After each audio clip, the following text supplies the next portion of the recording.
Welcome to another episode of Beyond Physical, where we talk about the mental, emotional, social, and at times spiritual benefits of exercise. We believe that exercise is more than movement, and this podcast is our attempt at sharing that message with the world by sharing our own as well as our guests' experiences and knowledge. If you enjoy it, we ask that you please spread the message by leaving a rating and review, or even better, by sharing with a friend. Welcome to another episode of Beyond Physical. It's a solo episode. Is this another solo episode? Back-to-back solo episodes. I've been left high and dry by the team yet again. But you know what? That's okay. We've got lots of cool stuff to chat about. Will probably be another short episode. And I thought to reflect on the festive season from a very random perspective. Mark, do you know what I'm going to talk about today? No. Okay, that's brilliant. You're probably not going to hear any of it. I'm wearing headphones today, so I'm actually speaking the appropriate volume. So whilst I was away, so I had the privilege of going away a little bit in the festive season, this holiday. So from about the 20th of December, I spent some time away, and then I went away a little bit again for a wedding recently. And what was really cool was I spent a bunch of time with families with young kids. So I was exposed to a lot of child's play, literally. I saw kids playing and frolicking and doing their things a lot more regularly than I usually do. I mean, my work environment, it's hard to say that it's child friendly, but like we're very open to having kids here, but it's not, people don't very often bring their children to the gym. So I don't hang out with kids that much. And that's completely fine, but I think it was a very stark contrast being around so many kids in the festive season. Number one, because being away with extended family over that Christmas time, and then number two, for this wedding, there were a bunch of people with young kids. Most of the families are like young families. It's kind of people between the ages of maybe 32 and 42, and they've just had kids, and they're between the ages of like 2 and 10 kind of a thing. 10 is like the oldest. And something that I observed was that the biomechanics of kids. Now, I am by no means an expert in human movement science. I'm not a kind of deep practitioner of any sort of like scientific sort of field around movement, but my work revolves around helping people move better, helping people move more, observing movement patterns at a surface level or at a high level, and then trying to help them with that myself or referring them to someone who can help them move better. But long story short, I spend a lot of time around people who are trying to move better, and I obviously was also fortunate enough to be in high performance environments from a very young age for about a decade, and that also opened me up to a very different way of looking at movement and engaging with the topic of movement differently. And a lot of that time was spent around athletes, so people who move, quote unquote, the best out of the human population, because athletes spend their lives moving. We all spend our lives moving, but they get paid to move well, to move effectively, to move efficiently. And when you spend lots of time around people like that, you start to put together patterns and trends around what good movement looks like, what people who generate a lot of force to run fast look like and how they move. And what was really interesting and really cool was to spend a bunch of time around kids playing in the holidays and drawing parallels between young children and the way they play and move and athletes and high-level athletes. And I noticed a few things. I noticed 4 things mainly, and I developed this little hypothesis in my mind, which is, as adults, we sell ourselves this idea of aging, which is a part of life, but we sell ourselves and tell ourselves this story that when you are no longer quote unquote young, you are going to move with more difficulty, which I think is completely normal. But I think that is largely also physiologically driven and hormonally driven. But I think that it is also to a large degree environmental and stimuli driven. So what are your environments, and what are you exposing your body to on a day-to-day basis?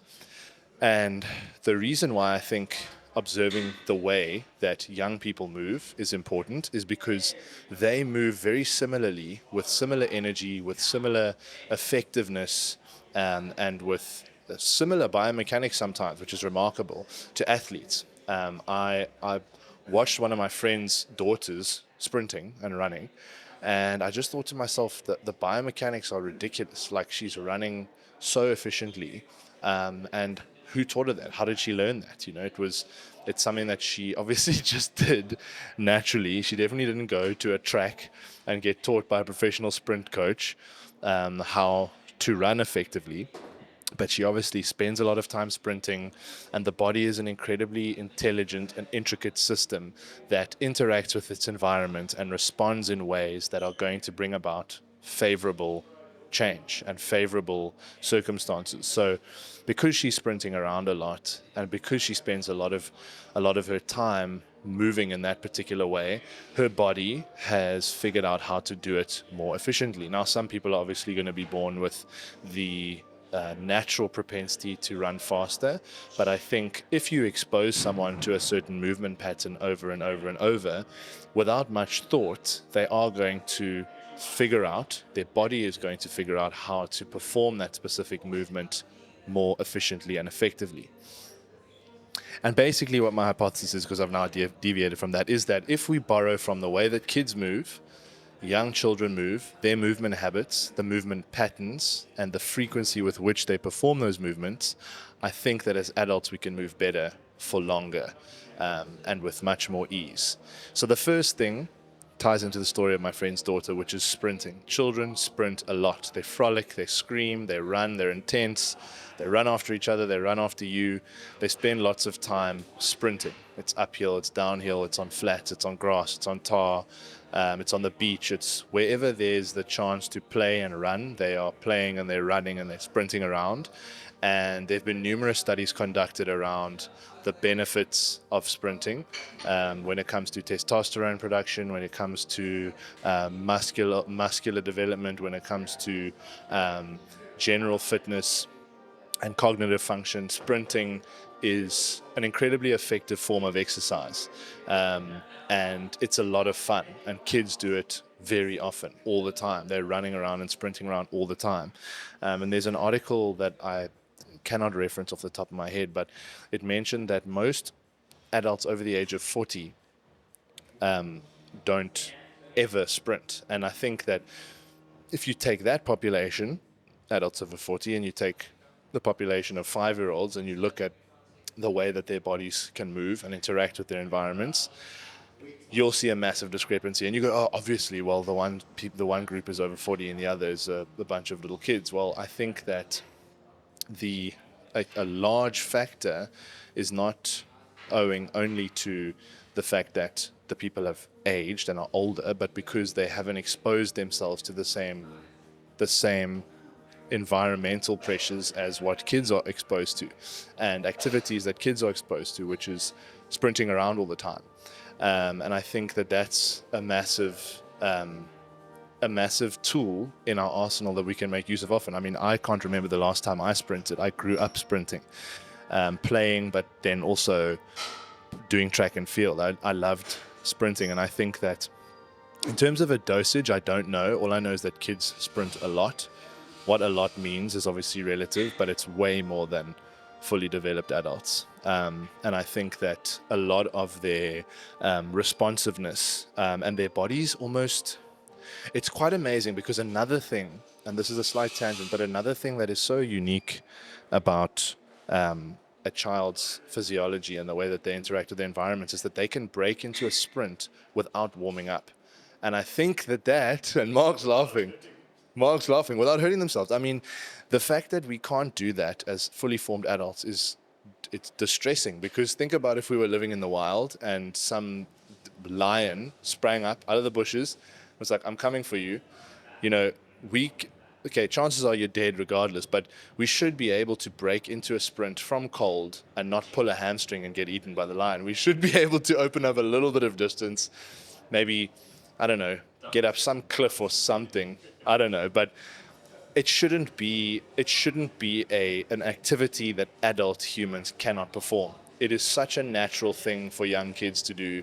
It is so easy for them. They don't ever get hurt when they do it. I mean, ever is a strong word, but very, very, very, very rarely do you hear of a young child pulling something. And you're going to have a bunch of people who are going to say, yes, but they've got, hormonally it's different, and they are in developmental phases, so they're a lot more supple. And I agree. But I think there are also a bunch of lifestyle related factors that make them much more able and skilled in that kind of movement pattern. A sprint from a dead stop, from a nothing, from the floor, get up and sprint, no injury. And I think that if you sprint more and you expose yourself to sprinting more, the chances of your picking up an injury by doing it spontaneously decrease significantly, because your body becomes more adapted to that movement pattern. And I don't think that that's something that just happens as we age. People kind of just accept, oh, you know what, I'm old now, I can't sprint, I can't run. And, a lot of people, I mean, I understand if you're saying that in your 80, that makes sense. But if you are 35 or, 40, I don't see that as a limiting factor. I think if you are sprinting regularly, your body is going to respond better to that. So that's point number one. It's kids sprint. Point number two, and this is, we don't have to labor this point because I've spoken about this ad nauseum and we've spoken about it plenty on the podcast, and that's children are barefoot a lot. Children are barefoot most of the time. Most children find it a little bit uncomfortable to have these little confining contraptions on their footsies. They don't like it. Their toes can't kind of splay and feel their environment. Feet are very important in one's sensory experience. I actually had a conversation with a friend where we spoke about how wearing shoes and socks mimics the sensory deprivation that a dog experiences when muzzled. It's a vital part. It's our kind of main connection to the earth. It's like how we feel vibrations. It's how we feel surface. It's so important. But children are barefoot a lot, and I think because of that, their musculature, their joints, their tendons are very adapted to moving in a bunch of different planes that are natural, that allow them to develop properly. And again, this is something that a highly educated specialist would be able to speak to with a lot more research to back what I'm saying. But I think anecdotally, just hanging out with kids for the last month, it has been so clear that that is another thing that sets them apart from adults. Is it's a lot more socially acceptable for them to be barefoot. Therefore, they spend a lot more time without shoes on. Therefore, they derive those benefits at a much higher level than adult humans. And I think that's something that we can borrow. And if you have any kind of qualms about that, I would encourage you to go and look at a pair of barefoot shoes. We are not in any way partnered with any of these people, but Vivo's awesome. There's something called Bear Step. I haven't tried them out. I think they're a bit cheaper than Vivo. There's also Vibram, but those are like the toe shoes. There's also Wolf Clothing or something, a German brand. I came across them recently. The idea is to remove as much of the cushioning and confinement as possible so that you're able to feel as much of the ground with your feet as possible. And I think that's going to help you get that foot-related benefit from being barefoot, like young children, because they're barefoot a lot. And they sprint barefoot. I mean, how amazing is that? Imagine doing that. We struggle as adults to just sprint with shoes on from a dead stop without a warm-up. That's hamstring gone, out for 6 weeks. No walking to the coffee shop for you because your hamstring's blown out. A bruise all up and down the back of your leg, unfortunately. Hang out barefoot a little bit more. Don't stress. It's fine. Go walk on the grass and go for a sprint once a week. Do a warm-up, though, because going straight into it, unfortunately, if you haven't in a while, is going to cause some problems. The next thing, and this is something that I reflected on more than actually witnessed, and I mean, and also I've got, I don't know if I said, but I've got a handful of friends who are all parents, and they talk to me about how amazing the grip strength of their kids is or are. They mess around in the monkey bars. I mean, how many kids can do monkey bars? A large portion of them. How many adults can do monkey bars? Probably very few, maybe 1%. And that is just a skill. the whole idea behind the observation and what I've been thinking about since the holiday is that, and this is not new, but it was like a reinforcement of the fact that movement is a skill.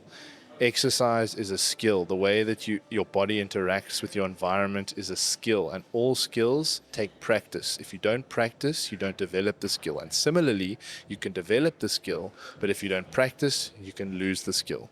And your body is very much a use it or lose it system. So if you've developed this capacity for gripping, for climbing, for crawling, for whatever it may be, sprinting, you can maintain that over a certain period of time. You might not completely lose it, but you could lose 50, 60, 70, 80% of the capacity that you once had by just not using it.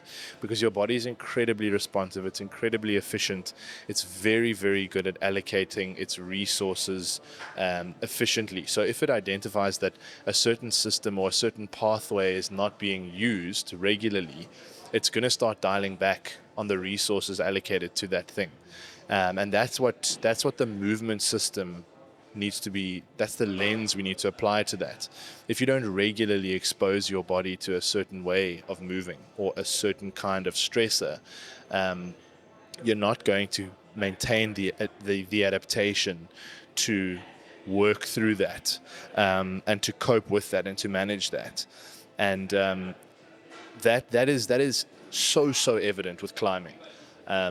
I think our day-to-day lives are so far from the early childhood development kind of lifestyles around doing monkey bars, climbing on jungle gyms, and getting up in trees. I mean, I remember, I'm going back on what I said. I said I didn't see a lot of climbing this holiday, but in the places that there was a spot to climb, a tree or some sort of frame, those kids were getting up there and they were hanging out there and they were climbing. And it was like, it would be so weird for an adult human to go climb into a random tree at a restaurant. But it's like, that small microdose of movement, that movement snack compounded over a week, it's going to add up.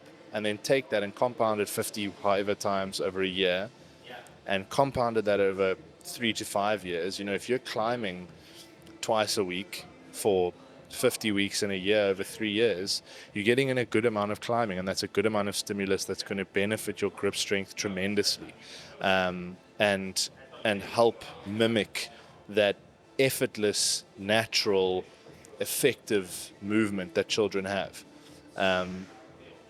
Another theme to it is, pay attention more to people who are moving around you, because there's a lot that you can learn. You can go to school on every kind of, most kinds of scenario, and it's I think such a fascinating example. Going back to first principles, I think first principles thinking is such a useful tool in learning anything and applying any sort of learning to any sort of scenario. And what better form of first principles when it comes to movement than looking at ourselves when we're learning how to move, and looking at the way in which we interact with movement when we're still learning how to move and learning how to just exist in the world. And I think that's where, developing humans can teach us a lot. Physically developing humans can teach us a lot, through just observation. And then finally, the last pillar of the four. So we spoke about sprinting a lot. We spoke about how wonderful it would be to be able to sprint away from the lion, or sprint after something, the seagull that's taken your chip on the promenade. How wonderful that would be without pulling your hamstring, without warming up. We spoke about being barefoot a lot, very briefly. That's not new here. We spoke about climbing regularly. And finally, spend a lot of time on the floor. Children spend a lot of time on the floor. They spend a lot of time sitting on the floor, rolling on the floor, crawling on the floor, playing on the floor with one another. And that is something that we are very removed from as adults. I think, we spend a lot of time sitting in desk chairs and on couches and otherwise, not really on hard surfaces at all. And this kind of opened up a whole Pandora's box of other types of thinking for me, which is and I'll try not get too philosophical here, or not, but it was the idea that when you run or when you hike or when you do anything where your environment is part of the movement experience, so like let's say the outdoors is part of your movement experience, you can actually change that paradigm. And instead of just viewing it as the outdoors or a path or whatever, you view that specific surface as a tool. And your body is relating to and interacting with that tool repeatedly over a period of time. And your body is, over time as well, creating an adaptation to interacting with that tool. It's the exact same way that you look at a dumbbell. You go into a certain workout and you start lifting the dumbbells because you're either trying to get stronger or you're trying to develop your mobility in some way or whatever it may be. But you're using that tool to stimulate a certain response to the stress that that tool creates on your body when your body interacts with said tool. And that's the same thing with the ground. If you're walking on the ground, all of your musculature and your whole body, the full system is engaging with that surface to create some form of stress, and your body is responding to that stress. And over time, if you repeatedly expose it to that, you will see some sort of aggregated response or adaptation where your body can cope with that in a different way, hopefully a more effective or efficient way. And sitting on the floor is just a different way of utilizing your musculoskeletal system to engage with its environment. Are you capable of sitting on the floor and keeping yourself propped up and having your core engaged and having the mobility for your legs to be out in front of you or to be crossed in front of you, or just basically to feel comfortable on that surface? I think the greatest takeaway for me around that, utilizing that tool, is as we age, you know, we start interacting with younger people more in some ways, or in ways that are actually more, a little bit more important, because maybe we have our own kids at some point, or we have grandchildren and we want to sit down and play with them unimpaired or unhindered. And I think a lack of exposure to that kind of environment limits us from fully enjoying that experience. You don't want to have to be sitting on a chair when you're playing with your grandkid or whatever it may be. You want to be able to get down on the floor and play with them for as long as they want to. And it's actually this I've borrowed from Kelly Starrett, author of A Supple Leopard. I think it's actually Dr. Kelly Starrett, if I'm not mistaken. But he advocates for spending more time on the floor, on a nice hard surface, and just let your body interact with that surface. You know, if you want to lie down, if you want to sit up, if you want to move your legs in a certain way, one leg up, one leg down, whatever it may be, just hang around there, get more comfortable there, and use it as a tool, because you're going to develop different levels of mobility. You're going to be able to experience sitting down a lot more comfortably. Like, it shouldn't be uncomfortable to sit on the floor.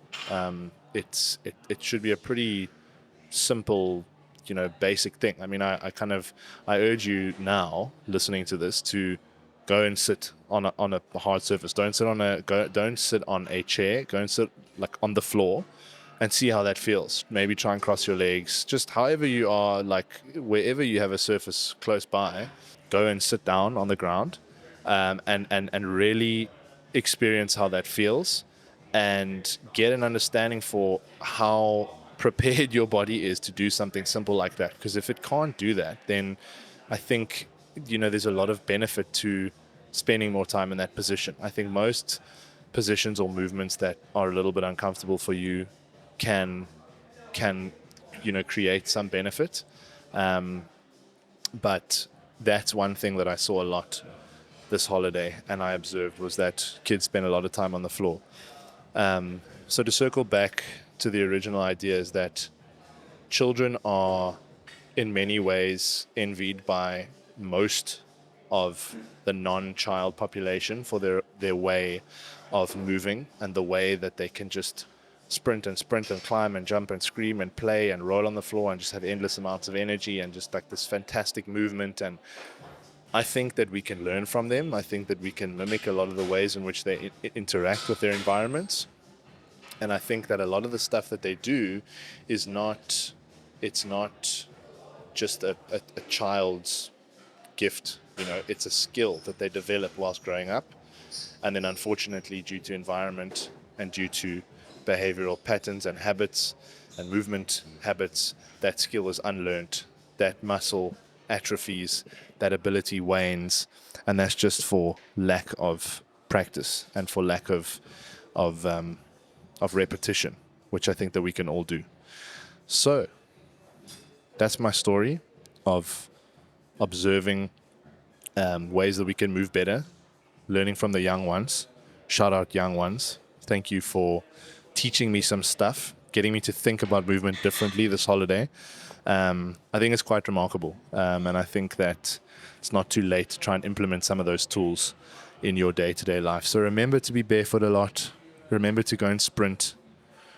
Remember to climb regularly, hang using your hands, and spend a little bit more time on the floor. Because I think if you've ever looked at a kid and you've gone, wow, I wish I could move like that, I think by implementing the 4 points above, you probably could get a little bit closer. Thank you for listening. This is Beyond Physical, and I will catch you in the next episode. Cheers.